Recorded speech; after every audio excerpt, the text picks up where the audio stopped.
Assalamu alaikum, chers étudiants, et bienvenue dans cette vidéo où on va essayer de comprendre et de définir ce qu'est le management. Avant de définir le management, il convient de préciser que ce dernier est intimement lié à l'activité humaine et notamment à l'activité économique qui se définit comme l'ensemble des efforts déployés par l'homme dans sa lutte contre la nature. Donc, dans ce sens, on peut considérer que le management est un concept ancien et universel et presque intuitif, puisque dans toute société civilisée, les hommes vont développer un certain nombre de stratégies pour qu'ils puissent mieux gérer leurs ressources et satisfaire leurs besoins. Et l'homme, en tant qu'être intelligent, va développer toutes sortes de stratégies justement dans ce sens, dans le sens où il va pouvoir satisfaire au mieux ses besoins en utilisant de manière optimale les ressources disponibles. Donc à partir du moment où il y a activité économique, il y a forcément un management derrière. Mais il n'existe pas vraiment de définition du management sur laquelle tout le monde serait d'accord qui fasse consensus. Tout de même, c'est à Henri Fayol qu'on doit la première véritable définition du management des entreprises. En effet, pour Henri Fayol, le management, ou plutôt la fonction administrative, car c'est comme ça que lui définit, ou plutôt nomme le management, donc dans son ouvrage, il parle de fonction administrative, qui est une fonction horizontale, transversale, donc en fait qui va concerner l'ensemble de l'entreprise. Cette fonction se décline en sous-fonctions qui sont donc la prévoyance ou planification, l'organisation, le contrôle et le commandement. Donc ces fonctions-là, qui sont des sous-fonctions du management, sont des fonctions transversales et qu'il ne faudrait pas confondre avec les fonctions de l'entreprise, définies aussi par Henri Fayol, qui sont des fonctions verticales et qui sont des fonctions qui touchent les opérations, des fonctions opérationnelles, comme la fonction production, la fonction financière, la fonction commerciale, etc. Donc, vu de cet angle, le management est un ensemble de pratiques. Et c'est aussi en ces termes que Peter Drucker définit le management, puisque pour lui, donc je le cite, le management, c'est une activité qui vise à obtenir des hommes un résultat collectif en leur donnant un but commun, des valeurs communes, une organisation convenable et la formation nécessaire pour qu'ils soient performants et qu'ils puissent s'adapter aux changements. Peter Drucker étant un grand théoricien et consultant en management, beaucoup plus récent que Henri Fayol, puisqu'il nous a quittés en 2005. Cette définition est intéressante à plusieurs titres. Bon, lui, il souligne bien que le management est une activité, donc une pratique. Et cette pratique, en fait, suppose que plusieurs personnes, plusieurs individus ont un but commun et que pour atteindre ce but, ils doivent également donc partager des valeurs communes et s'organiser pour atteindre ces objectifs, donc pour qu'ils soient performants. On pourrait aussi considérer la définition de Henri Mintzberg, qui est dans le même sillage.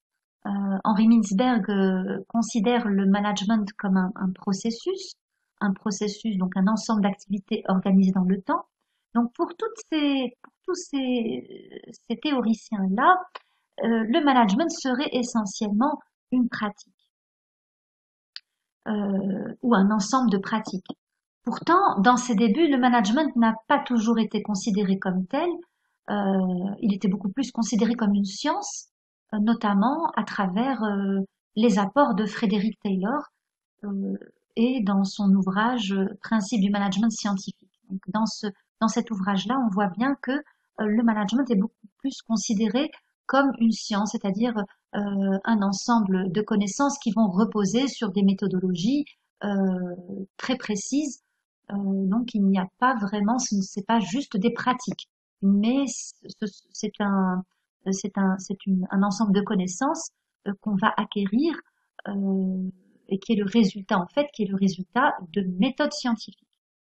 Donc alors ça c'est la deuxième dimension du management. Donc on a dit une pratique, une science. Enfin, le management peut également être perçu comme un art. c'est le cas de Tietar qui le définit comme tel. Donc Tietar écrit le management est l'action, l'art ou la manière de conduire une organisation, de la diriger, de planifier son développement et de la contrôler. Donc en fait, on peut considérer le management comme tantôt une pratique, tantôt un art ou bien une science selon certains. En creusant un petit peu plus dans le management, en essayant de bien comprendre euh, ce champ disciplinaire, on se rend compte en fait que le management se situe au carrefour de plusieurs disciplines fondatrices. Certaines sont des sciences humaines.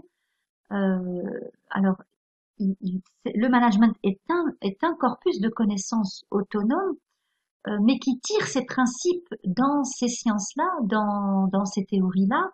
Le premier champ disciplinaire sur lequel le management va s'appuyer pour se constituer, c'est la théorie des organisations. La théorie des organisations va s'intéresser au fonctionnement des organisations, à la manière dont elles se structurent, dont la manière dont il convient de diriger ces organisations, les différents mécanismes sous-jacents à la prise de décision, tous ces éléments-là, qui sont en fait l'objet de la théorie des organisations, l'objet d'étude de la théorie des organisations, vont être très utiles aux gens du management, aux spécialistes du management, et c'est sur ces théories-là qu'on va se baser pour résoudre ces problématiques liées donc au fonctionnement, à la structure, aux décisions, etc. Mais il y a aussi l'économie des organisations, une autre discipline donc complémentaire qui n'est pas.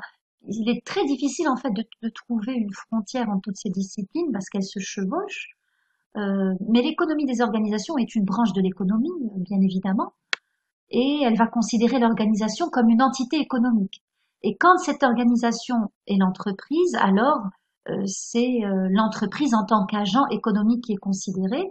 Et l'économie des organisations va utiliser la logique des sciences économiques et notamment la logique microéconomique pour étudier et même modéliser le comportement des organisations, pour comprendre comment elles peuvent être performantes, mais aussi elle étudie aussi l'économie des organisations, étudie aussi toutes les interactions entre les acteurs donc entre les différentes organisations, mais aussi entre l'organisation et le marché.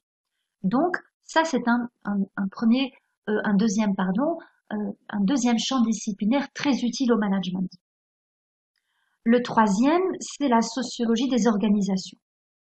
La sociologie des organisations, elle, va s'intéresser à la dimension sociale dans l'organisation, donc aux interactions humaines. Elle va se préoccuper par exemple des problématiques de cohésion, de conflit, aux dynamiques de changement dans l'organisation, aux relations d'autorité. Et lorsqu'on parle de psychosociologie des organisations, il y a la variable ou la dimension psychologique qui est intégrée et on va pouvoir étudier les problématiques liées aux motivations des employés, leur satisfaction, leurs engagements vis-à-vis de l'entreprise, leurs implications dans le travail, leur prise d'initiative, etc. Donc là encore, nous avons des problématiques très importantes en management, mais qui sont tirées de la sociologie des organisations ou, dans une moindre mesure, dans la psychosociologie des organisations. La quatrième discipline que je pense est aussi très importante pour comprendre le management, c'est l'anthropologie.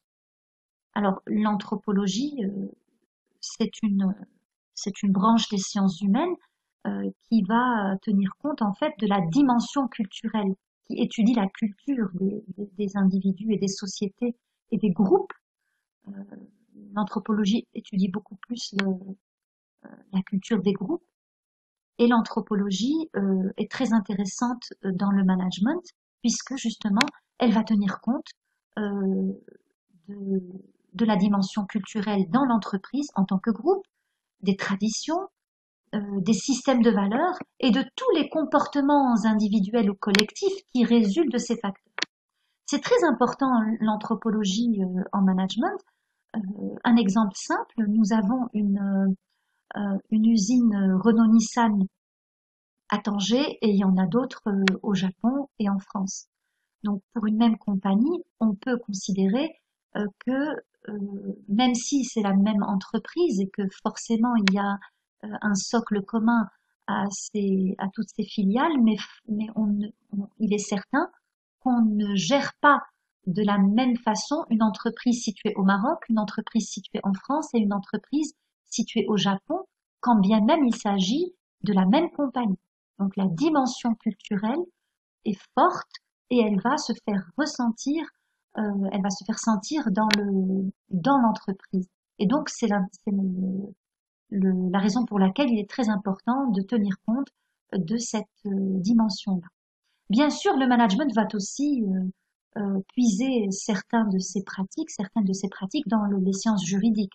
Euh, les sciences juridiques vont guider aussi le fonctionnement de l'entreprise. Ça, c'est le côté légal. Si je prends un exemple simple, c'est le code du travail. Bien sûr, on a besoin de s'appuyer sur le code du travail pour gérer les ressources humaines, ou en tout cas gérer comment dire, donc un aspect de ces ressources, de la gestion de ces ressources humaines. Enfin, le management va aussi se baser ou se fonder sur tout ce qui touche aux sciences politiques et à la gouvernance. Et là, en fait, ça touche beaucoup plus au partage de l'autorité et du pouvoir dans l'entreprise. Comment le pouvoir est partagé? Qui est habilité à prendre des décisions stratégiques?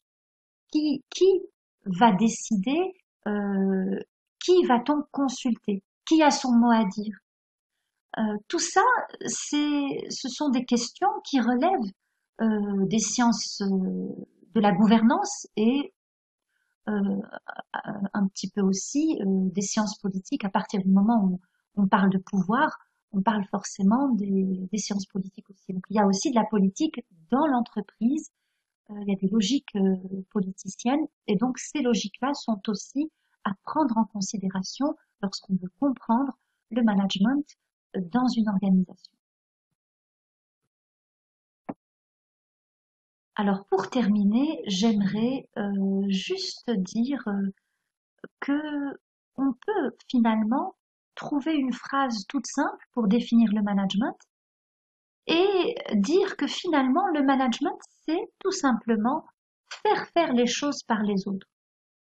Et faire les choses par les autres est en soi quelque chose de très complexe, qui demande de l'organisation, qui demande de la planification, qui demande du contrôle, qui demande de commander, de diriger les personnes que vous impliquez dans votre objet.